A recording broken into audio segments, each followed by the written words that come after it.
Late हो गए। अज जुम्मा सी, रश बड़ा सी।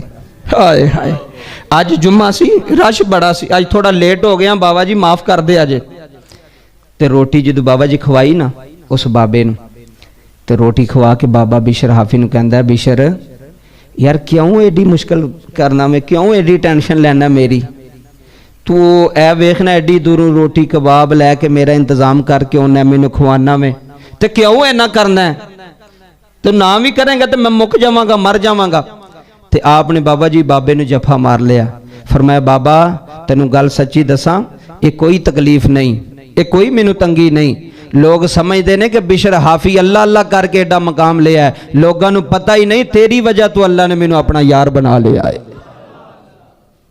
जे गल एक गल भी अपने दिल से लिख के लै जाओ, थोड़ा जुम्मा कबूल है।